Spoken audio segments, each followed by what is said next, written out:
বলো তো আমি এটা আজকে কি ভেজেছি? মনে হয় না ডিম ভাজি করেছি, না এটা ওটস। তো এটা আমি কিভাবে ভেজেছি তোমরা চাইলে দেখতে পারো। আর ভিডিওটি ভালো লাগলে অবশ্যই লাইক কমেন্ট করো, ভালো ভালো অবশ্যই কমেন্ট করো। তো চলো আমি শুরু করে ফেলি। তো এখানে আমি নিয়েছি কোয়েকার ওটস। তো আমি মাঝে মাঝে এটা খাই, আমার এটা বেশ পছন্দ। তো এই জন্য আমি নিয়েছি প্রথমে 2টো ডিম, আর যেহেতু দেশি ডিম এই জন্য একটু কম কম লাগছে।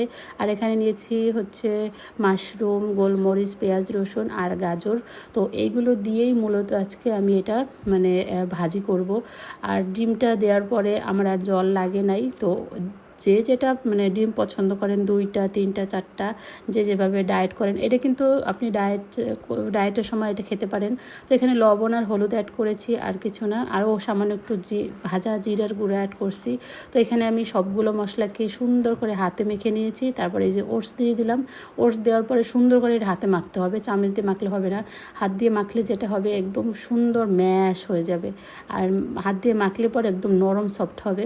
তো এখানে আমি কড়াই বসিয়ে দিয়েছি, আর এখানে এখন চামচের সাহায্যে আস্তে আস্তে করে আমি ডিমের আকারে বা বড়ার আকারে দিয়ে দিচ্ছি, পাতলা পাতলা করে। আর এটা এত মজা হয়েছে, আমি লবণ অ্যাড করে আমি মরিচটা অ্যাড করিনি, কেন আমার মেয়ে খাবে। কিন্তু খাওয়ার যখন আমি শুরু করেছি, এখানে আমার 4টার মতো হয়েছে মানে বড়াটা। তো 4টার মতো হয়েছে। আমি কি করছি, যখন আমি খেতে শুরু করছি, খেতে খেতে দেখি কি আমার 4টা নাই।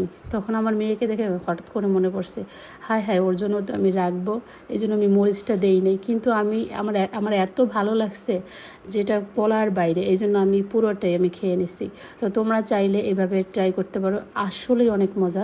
তবে আমি এটা সস দিয়ে কিন্তু খাওয়া যায়, আমি সসও লাগে নাই, আমার এত মজা লাগছে আমার কাছে। তো আমার মেয়ে বলতেছে তুমি আমাকে রেখে খেয়ে ফেললা, পরে বলতেছে তুমি আবার আমাকে বানিয়ে দেবা। পরে ঠিক আছে বানিয়ে দেবো। তো তোমরাও চাইলে এইভাবে ট্রাই করতে পারো। কেমন লাগলো এই রেসিপিটি ওটসের, কমেন্ট করে জানাবো অবশ্যই।